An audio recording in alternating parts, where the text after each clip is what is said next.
우리를 사랑하셔서 오늘도 우리와 함께 하시며 우리에게 가장 좋은 길을 가르치시고 인도하시는 하나님 앞에 감사와 영광을 돌립니다.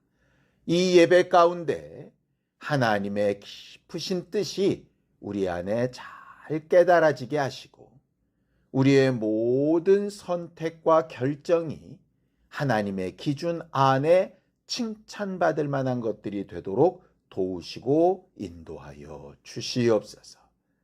믿음을 언금한 손길들 위에 복을 주셔서 지난 한 해 동안 우리와 함께 하심에 깊이 감사하였사오니 남은 우리의 날들도 하나님과 함께하는 기쁨과 감사로 충만해질 수 있도록 우리를 도우시고 역사하여 주시옵소서. 예수님의 이름으로 기도하였습니다. 아멘. 하나님의 말씀은 창세기 49장 28절에서 33절까지 말씀을 함께 합독하겠습니다. 창세기 49장 28절에서 33절까지 말씀입니다. 함께 읽습니다. 시작. 이들은 이스라엘의 12지파라. 이와 같이 그들의 아버지가 그들에게 말하고 그들에게 축복하였으니 곧 그들 각 사람의 분량대로 축복하였더라. 그가 그들에게 명하여 이르되 내가 내 조상들에게로 돌아가리니 나를 햇사람 에브론의 밭에 있는 굴에 우리 선조와 함께 장사하라. 이 굴은 가나안 땅 마므레 앞 막벨라 밭에 있는 것이라. 아브라함이 햇사람 에브론에게서 밭과 함께 사서 그의 매장지를 삼았으므로 아브라함과 그의 아내 사라가 거기 장사되었고 이삭과 그의 아내 리브가도 거기 장사되었으며 나도 레아를 그곳에 장사하였노라. 이 밭과 거기 있는 굴은 햇사람에게서 산 것이니라. 야곱이 아들에게 명하기를 마치고 그 발을 침상에 모으고 숨을 거두니 그의 백성에게로 돌아갔더라. 하늘 가는 여정을 사는 우리의 신앙생활은 여러 가지 일들을 만나고 경험하게 되는데 그 많은 경험과 여러 가지 일들을 통해서 하나님이 우리에게 배우기를 원하시는 것은 뭐냐면 하나님의 뜻을 잘 분별하는 훈련을 하는 것입니다. 분명히 성경은 하나님은 뜻이 있으셔서 창조하셨고 지금도 그 이 세상을 영위하고 계시고 마지막 날의 모든 심판은 그의 뜻대로 되어지는 일이라고 가르치셨죠. 그러니 하나님의 뜻을 잘 알고 그 뜻대로 잘 순응하며 그 뜻이 어떻게 이루어져 가고 있는가를 살펴보는 지혜와 능력이 있는 것은 매우 중요합니다.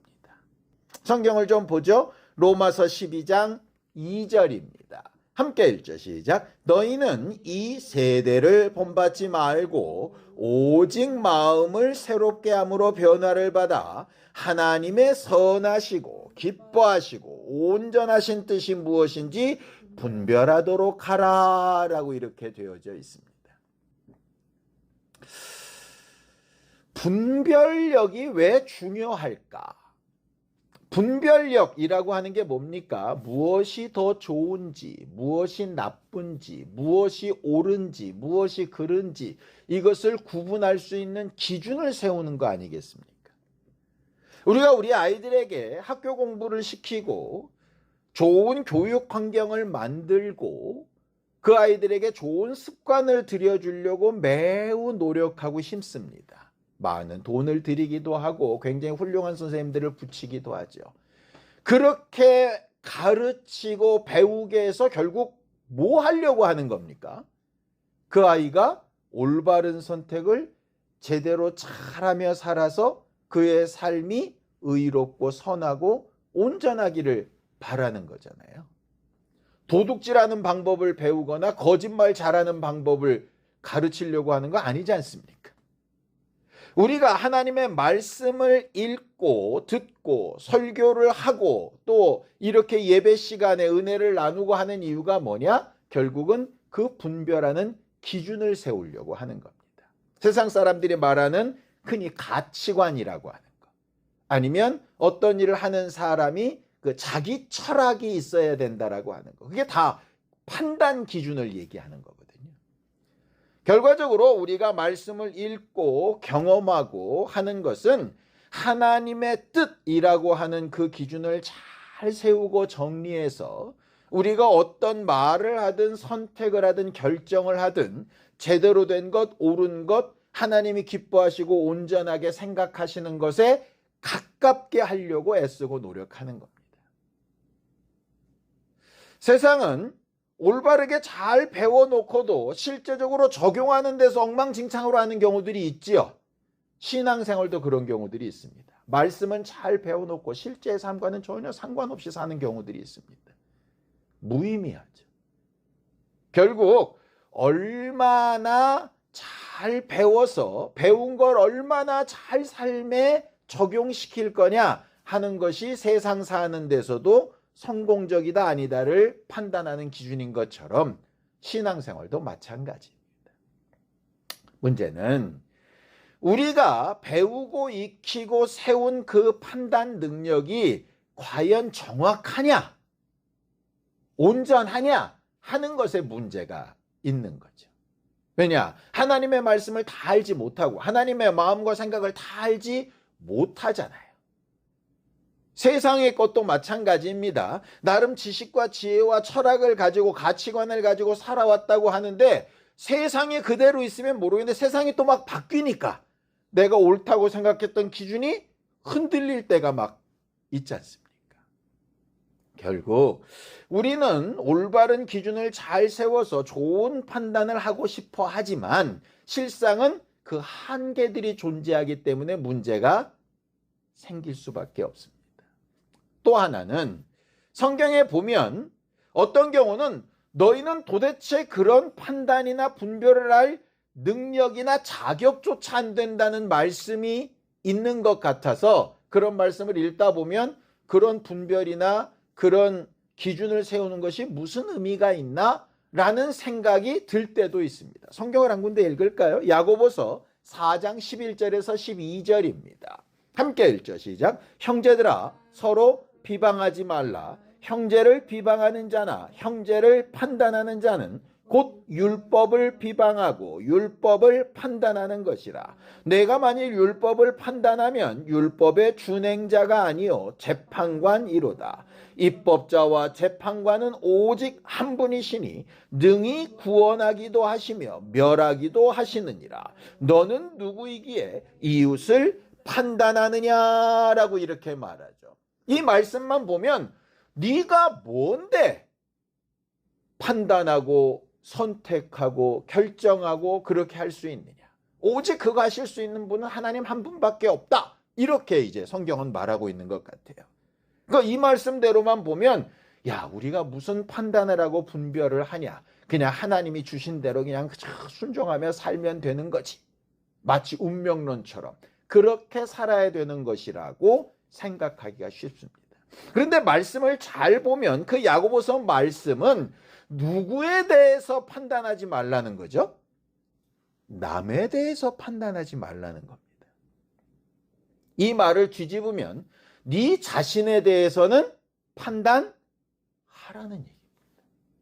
올바른 기준을 가지고 하나님의 뜻이든 세상의 철학이든 가치관이든 것을 가지고 뭐를 판단하는 얘기냐? 남을 판단하지 말고 자기 자신을 판단하라는 얘기예요. 내가 지금 올바른 기준대로 잘 가고 있는가라는 거죠.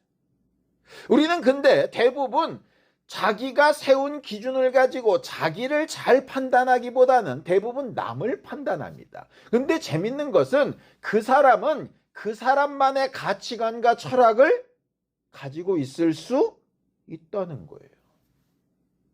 그러니까 내 판단과 내 철학으로 그를 판단하는 것은 무의미하다는 겁니다. 왜? 그 사람이 가진 기준과 내 기준이 다를 수 있거든요. 예를 들어 이런 겁니다. 베드로가 예수님의 품 안에 있었던 요한에 대해서 예수님께 묻습니다. 뭐라 그러죠? 예수님, 나는 어떤 죽음으로 하나님께 영광 돌린다고 얘기하시는데 저 요한은 어떻게 됩니까? 라고 물을 때 예수 뭐라 그러십니까? 요한은 요한에게 계획된 하나님의 뜻이 있고 너는 너의 뜻이 있어. 그러니 너는 너의 뜻을 잘 따라가. 요한까지 신경 쓸 문제가 아니야. 무시하라는 얘기가 아닙니다. 네 기준을 가지고 저가 옳은지 그른지 그렇게 판단하지 말라는 얘기예요. 왜냐? 하나님이 그를 그렇게 인도하고 계신지 네가 어찌 알 수 있느냐는 거죠. 그러니 네가 받은 말씀, 네가 하나님 앞에 감동받은 기준에 따라서 네 자신을 판단하는 일에는 정확하게 해야 되는데 남은 함부로 판단하거나 비방하지 말라 하는 그 말입니다. 그러니 무조건 판단하지 말라가 아니라 누구를 판단하고 누구를 판단하지 말아야 되는가를 그 구분하는데도 뭐가 필요하냐? 기준이라는 게 필요하다는 거죠.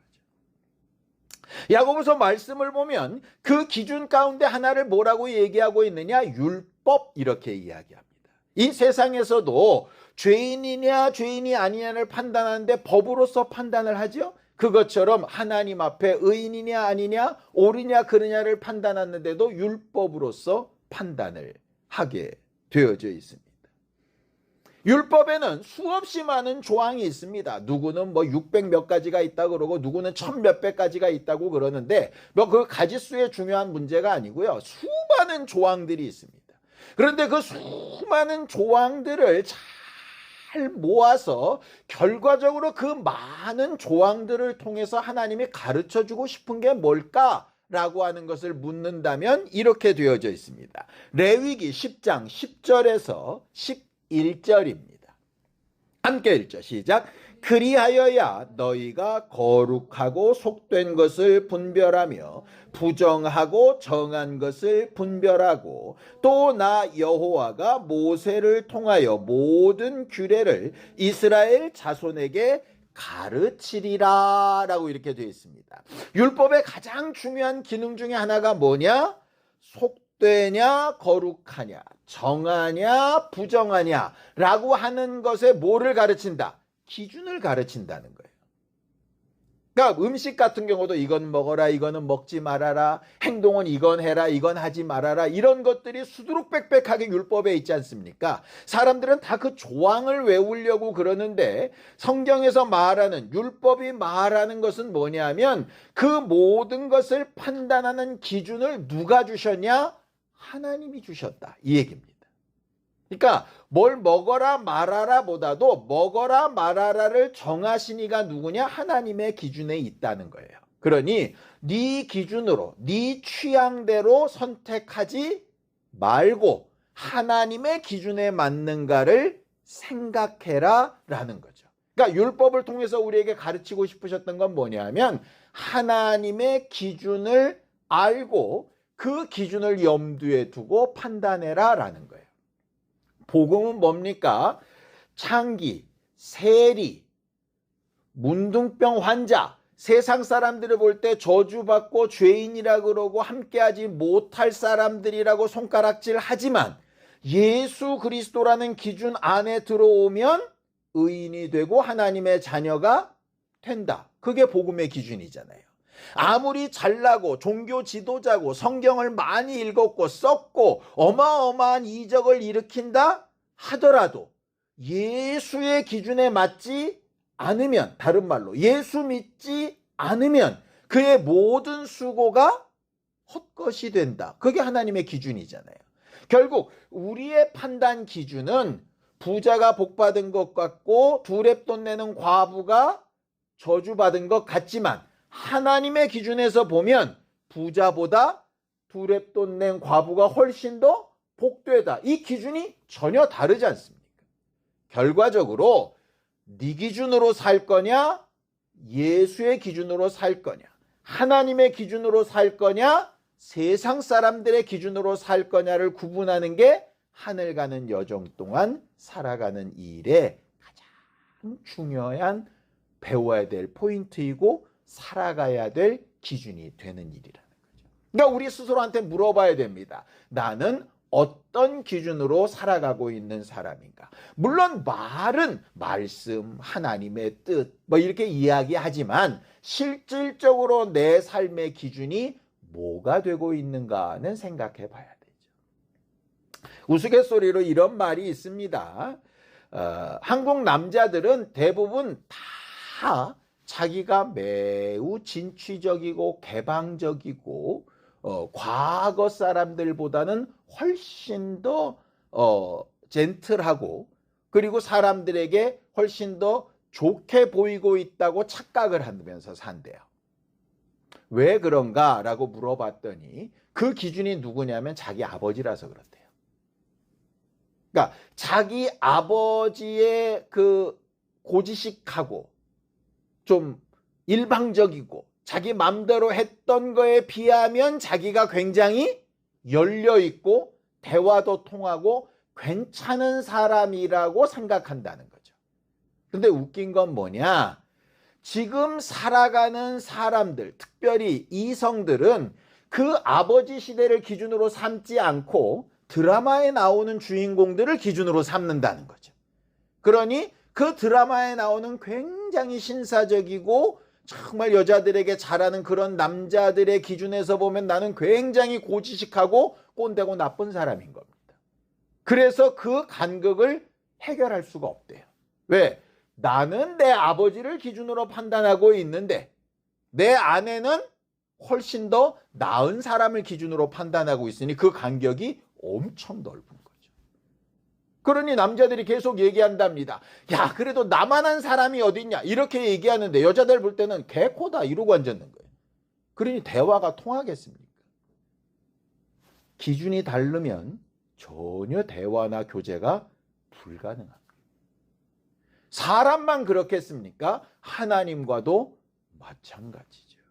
그러니 하나님과의 대화나 교제 가운데 우리가 어떤 기준으로 생각하고 판단하고 그 결론을 내릴 거냐 하는 것을 잘 생각해 볼 필요가 있는 거예요. 하늘 가는 여정을 계속 살아가다 보면 우리들은 항상 이 육체라고 하는 것의 한계를 느끼게 됩니다. 육체의 한계는 두 가지가 있습니다. 첫째는 뭐냐? 새로운 변화나 새로운 지식에는 굉장히 둔감하고 무뎌진다는 거예요. 왜냐? 늙어가거든요. 그래서 듣는 것도 늦고 보는 것도 늦고 느끼는 것도 점점 늦어집니다. 그래서 젊은 아이들처럼 빠릿빠릿하게 반응을 잘 못해요. 새로운 변화가 부담스럽고 힘들고 어렵습니다. 반대로 과거부터 해왔던 체험이나 그런 경험들은 훨씬 더 많이 쌓여 있어서 그 성공했던 경험들이 잘 바뀌려고 하지 않는 거예요. 그러니까 나이가 들어가면서 점점 어떻게 되느냐? 고집스럽게 되고 자기 생각을 주장하게 되고 잘 안 바뀌게 되고 바뀌는 것을 틀렸다고 생각하게 되고 이런 생각들이 훨씬 더 좀 익숙해진다는 거죠. 그러다 보니 하나님께서 정말 지금 당장 하고자 하시는 일이나 가르치고자 하시는 일에도 상대적으로 둔감해지기가 쉽다는 거예요. 둔감해지기. 예를 들면 이런 겁니다. 예수께서 매일 새벽에 기도하시고 밤에 기도하시면서 매 순간 하나님이 자기를 인도하시는 것에 매우 민감하게 반응하십니다. 그래서 오늘은 사람들이 막 오병이어 이적으로 수없이 막 와가지고 예수를 왕 삼으려 그래도 거기에 현혹되지 않으시고 또 어느 누구가 막 예수 나쁘다 그러고 제사장들이나 바리새인들이 예수를 절벽에서 밀어 떨어뜨려 죽이려 그래도 거기에 막 동요되거나 그러지 않으시고 매 순간 오늘은 또 어떻게 오늘은 무슨 일 오늘은 어디에 가서 이렇게 인도받으시는데 제자들은 안 그렇죠. 이적이 나타나고 능력 나타나면 뭐나 된 것처럼 막 어깨에 힘주고 뻐기다가 갑자기 무슨 일이 안 되고 어려운 일이 생기면 풍랑이는 바다 위에 있는 것처럼 막 죽게 됐다고 아우성을 치고 쌩 난리를 치고 이렇게 막 들쑥날쑥한 이유가 뭐냐? 결국 하나님께서 이끌어 가시는 기준에서 자꾸 비껴나가기 때문에 그런 매우 민감하게 잘 반응해야 되는데 그렇지 못하는 거죠. 자기에서 중심이나 자기가 서 있었던 살아왔던 방식에서 잘 안 바뀌려고 하는 게 문제가 되는 거예요. 그래서 일부러라도 나이가 들어갈수록 더 민감하려고 하고 내가 정말 옳은가를 다시 물어보려고 하고 다시 한번 새롭게 생각해 봐야 될 필요가 존재하는 거예요. 그런 면에서 아주 나이 많았던 오늘 본문에 나오는 야곱이나 아니면 모세와 같은 경우가 굉장히 중요한 본보기가 될 수 있습니다. 모세를 한번 생각해 봅시다. 모세 나이 120에 눈도 어두워지지 않고 몸도 아주 건강한 상태로 당연히 하나님의 말씀대로 자기가 이스라엘 백성을 거느리고 요단강을 건너서 가나안 땅에 들어갈 줄 알고 있었죠. 근데 어느 날 갑자기 너 못 들어가. 너 말고 네 시종인 여호수아에게 모든 걸 맡겨. 너는 여기까지야 라고 하는 말을 듣게 됩니다. 일반적인 사람이라면 잘못 들었나 보다. 그럴 리가 없다.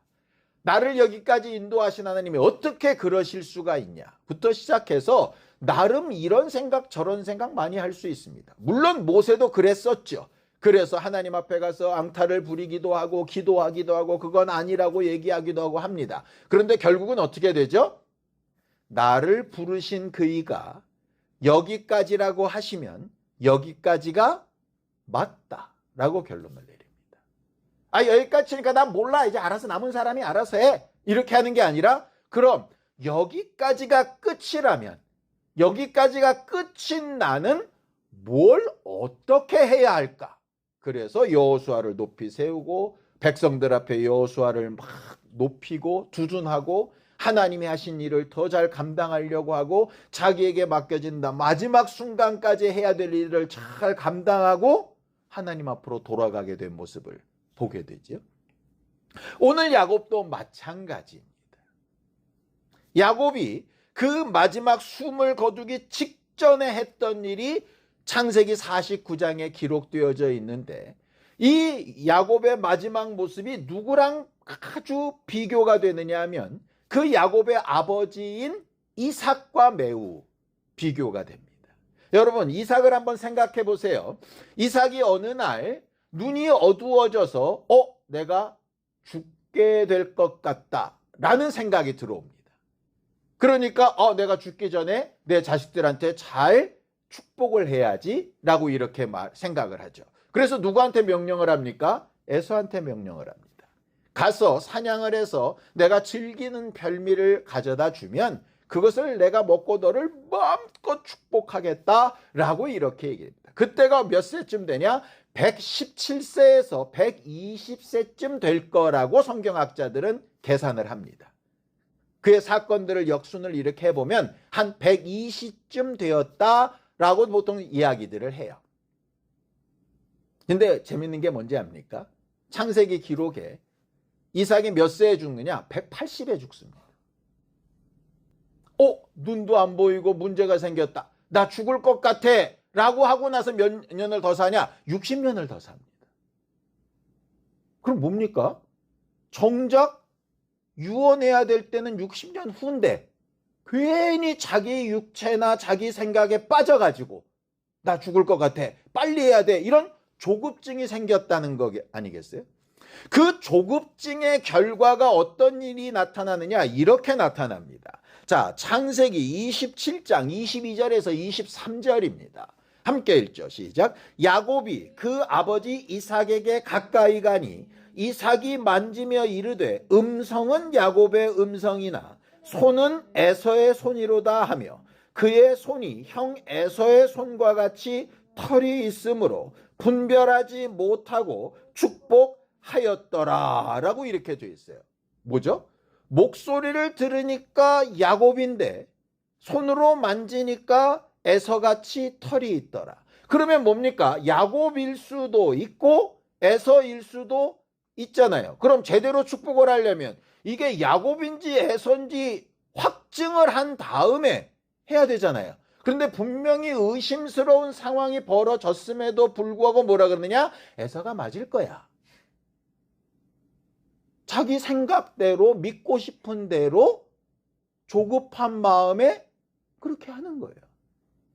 그런데 그 조급함이 어떻게 생겼나 봤더니 너무 아이러니컬한 거예요. 이삭의 삶 가운데 여러분 생각해 보세요. 아주 극적이고 너무너무 어려웠던 사건 뭐 생각납니까? 딱 한 번밖에 없습니다. 모리아산에서 아버지 칼에 죽을 뻔했던 사건. 그 사건 이외에 성경에 기록된 이삭의 사건은요, 마누라 한번 뺏길 뻔한 거 외에는 굉장히 평탄했습니다. 아브라함도 엄청 험한 세월을 살았고요. 야곱은 우리가 알다시피 어마어마하게 험한 세월을 살았습니다. 그런데 가운데 있는 이삭은 너무 평탄하게 살았어요. 근데 웃긴 게 뭐냐? 너무 평탄하게 살다 보니까 눈 좀 안 보이니까 어머 큰일 났다. 몸 좀 안 좋으니까 큰일 났다. 죽을까 봐. 이렇게 되는 거예요. 그러니까 어려운 일을 겪어본 사람은 좀 어려워도 이렇게 될 수 있는데 너무 편안하게 살다 보니까 조금만 어려워도 아주 대단히 문제가 심각한 것처럼. 그러다 보니까 정상적인 판단이나 선택을 하는 게 아니라 자기 마음에 조급한 대로 막 하는 거예요. 분별력이 없어지는 거죠. 사람들이 볼 때는 이삭의 삶이 굉장히 훌륭하고 평탄하고 믿음 있고 부러워할 만한 삶일지 모르겠습니다. 근데 그의 마지막은 어떠냐? 그렇게 훌륭하지 못해요. 여러분 생각 가운데 이삭을 그렇게 기억하는 사람이 있습니까? 아브라함과 이삭과 야곱의 하나님 얘기를 하는데 아브라함 설교거리가 수두룩빽빽합니다. 야곱 설교거리가 수두룩빽빽합니다. 이삭 없어요. 삶은 평탄했는데 하나님 앞에서 분명하게 뭘 인도받아가면서 살았다고 보기 좀 어렵습니다. 물론 어려운 일이 있어야 된다는 얘기는 아닙니다. 그런데 이 선택과 행동을 보아하니 제대로 된 하나님의 기준으로 생각해가며 판단해가며 두들겨가며 살아온 인생은 아니었다는 거죠. 그냥 상황이 좋고 형편이 좋으니까 믿음 있는 것처럼 살았던 것 같으나 그것이 그렇게 그 영혼에 유익하다고 보기는 어렵다는 거예요. 반대로 야곱은 어떠냐? 자, 보세요. 창세기 49장 1절에서 2절입니다. 함께 읽죠. 시작. 야곱이 그 아들들을 불러 이르되 너희는 모이라. 너희가 후일에 당할 일을 내가 너희에게 이르리라. 너희는 모여 들으라. 야곱의 아들들아 너희 아버지 이스라엘에게 들을지어다 라고 이렇게 되어 있습니다. 이때 나이가 야곱 147세입니다. 그리고 이 예언을 마치자마자 죽습니다. 말 그대로 거꾸로 얘기하면 숨 끊어지기 직전이라는 얘기입니다. 그런데 그 아버지가 뭐라고 얘기했느냐? 아들들을 다 불러봅니다. 그 아들 중에 하나가 애굽의 총리입니다. 상관없습니다. 지위 고와 상관없이 내 아들이고 하나님이 내게 주신 권능과 지혜를 따라서 너희들에게 각각 예언하려고 하느니 다 모여 이렇게 얘기합니다. 권위가 대단하죠. 그 아버지가 매우 훌륭한 인생을 살았다거나 자식들에게 어마어마하게 막 아주 그런 사람도 아니었습니다. 생각해 보세요. 레아의 아들들에게는 좀 무시를 당했던 아버지였습니다. 왜? 자기 엄마 별로 사랑 안 하고 라헬만 사랑해가지고 자식들이 볼 때도 우리 아버지 너무하네? 이런 생각이 들게 했던 사람이었어요. 그렇지 않습니까? 형과의 관계에서도 이렇게 수쓰고 저렇게 수쓰고 이렇게 좀 얍삽했던 사람이었습니다. 또 자기 마음에 든다고 요셉만 너무 이뻐하다가 다른 형제들이랑 이렇게 알력이 생기게 만들었던 그런 아버지였습니다. 능력이 없어가지고 자식들 애굽에 보내가지고 하나 팔리고 그 다음에 또 보내고 너 양식 구하라고 자식들 보내고 이랬던 아버지였습니다. 아니 아버지가 진짜 책임감 있게 자기가 움직이지 않고 아들들을 막 시키고 자기는 고향이 있었던 사람이에요. 자식 잘 됐다 그러니까 거기에 와가지고 대우받고 살던 아버지였습니다. 그냥 인간적으로만 보면 그렇게 뭐 훌륭하거나 대단히 무슨 존경할 만한 아버지라고 보기 그렇게 쉽지 않습니다. 근데 영적 권위로 뭐라고 얘기하느냐? 내가 축복할 테니 다 모여라 라고 얘기를 합니다. 그리고 나서 뭘 축복하죠? 12아들을 하나씩 각각 따로따로 예언하기 시작합니다. 그 예언 가운데는 굉장히 좋은 예언도 있고 굉장히 경고성 예언도 있고 심지어는 무슨 아버지가 자식들한테 저런 예언을 해? 라고 할 만한 예언의 내용들도 있습니다. 일단 부정으로만 생각하면 그냥 아버지의 혈육의 정으로만 생각하면 그런 예언을 말한다는 게 말이 됩니까? 그런데 야곱은 기준 하나가 분명히 있어요. 험하고 어렵고 괴로운 인생을 살아왔지만 그 수많은 인생의 역경을 이겨오며 세웠던 한 가지 기준이 있습니다. 하나님은 정하시면 그대로 하신다는 거예요. 우리 어머니에게 정한 대로 태중에서 내가 늦게 나왔지만 하나님이 정하신 그대로 내가 여기까지 이르렀다는 거예요. 내가 사랑했던 요셉의 꿈대로 하나님은 이루셨다는 거예요. 그거잖아요. 그러니 하나님이 정하시고 이루시겠다고 하는 것을 내가 비록 아버지라도 함부로 바꾸거나 내 마음대로 할 수 없다라고 인정합니다. 그래서 마지막 순간까지 하나하나 축복합니다. 자식들이 그 축복을 얼마나 받아들이고 얼마나 기억했는지는 사실 잘 모릅니다. 그 경고를 제대로 잘 알았다면 그렇게 경고받았던 지파들이 그렇게 망하지 않았을 수도 있었겠죠. 그러나 그 결과와 상관없이 야곱은 마지막 죽는 순간까지 자기가 전해야 될 말, 해야 될 말, 축복해야 될 말, 경계해야 될 말을 분명하게 구분하며 말하고 있다는 거예요. 그 아버지 이삭과는 굉장히 다른 태도입니다. 숨 넘어가면서 죽기 싫다, 나 몸이 아프다, 괴롭다, 나 좀 어떻게 해주라 이런 말을 하는 게 아니라 하나님이 나를 통하여 내 자손들에게 해야 될 말을 마지막 순간까지 다 합니다. 그러고만 끝나나요? 그 자식들에 대한 것만 하는 게 아니라 자기 자신에 대한 얘기도 분명하게 이야기를 합니다. 창세기 49장 29절입니다. 함께 읽죠. 시작. 그가 그들에게 명하여 이르되 내가 내 조상들에게로 돌아가리니 나를 햇사람 에브론의 밭에 있는 굴에 우리 선조와 함께 장사하라. 왜냐?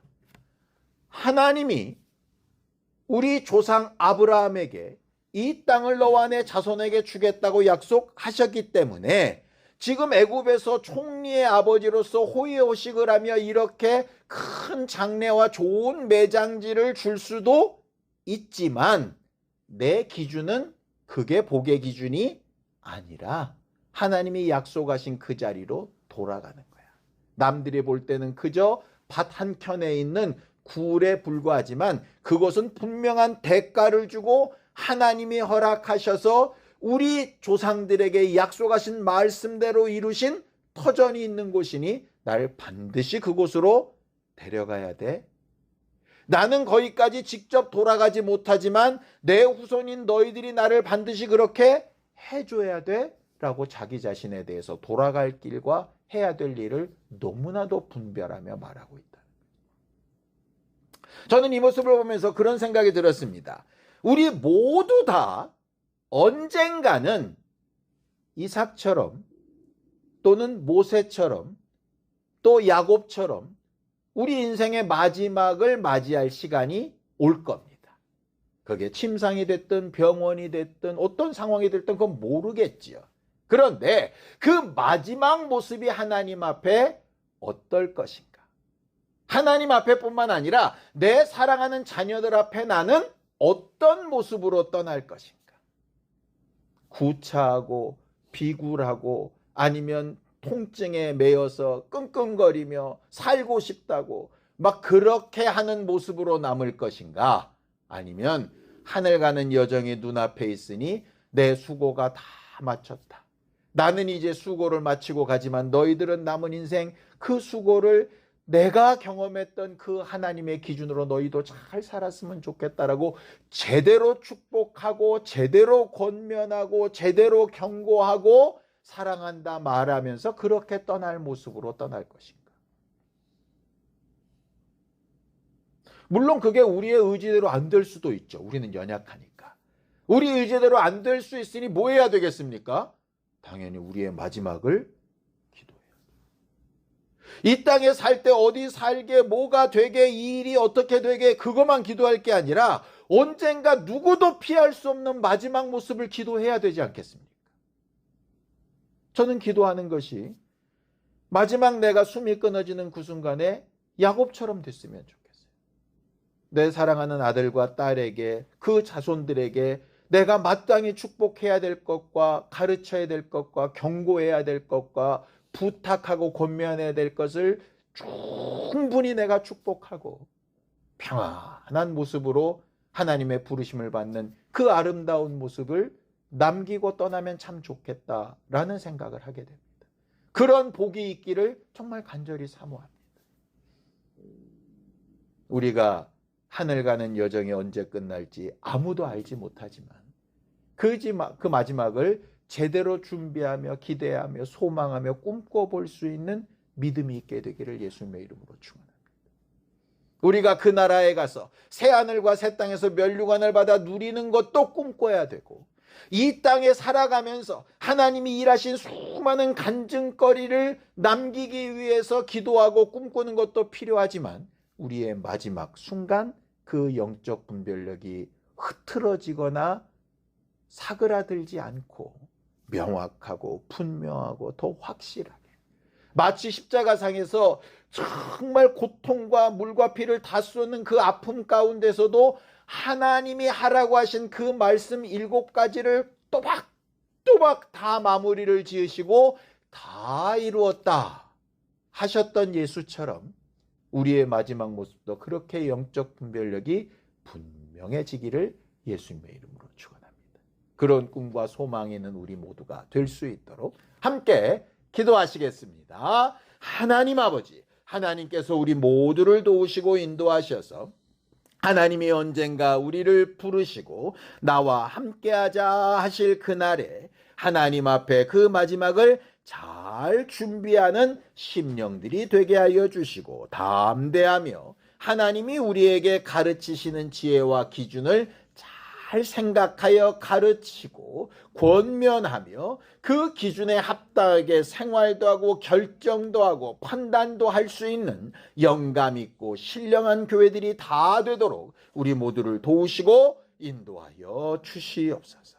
하나님, 언젠가 주께서 우리를 부르시는 그날에 후회할 것이 없는 인생으로 하나님과 함께하는 거룩한 기쁨과 하나님께서 우리에게 허락하신 지혜와 영감을 따라 축복과 경계와 권면을 잘 남기고 아름다운 모습으로 이 땅을 떠나 하늘 가는 여정을 마무리할 수 있는 우리 모두가 되기를 원합니다.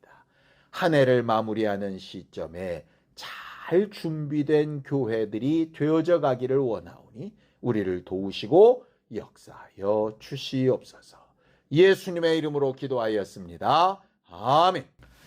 이제는 우리 주 예수 그리스도의 은혜와 하나님 아버지의 극진하신 사랑과 성령님의 감동하시고 함께 하시는 분명한 증거가 마지막 순간까지 영적 분별력을 잃지 않고 하나님의 뜻대로 잘 인도받으며 살기 원하는 우리 모두 위에 이제부터 영원까지 함께 있을지어다. 아멘.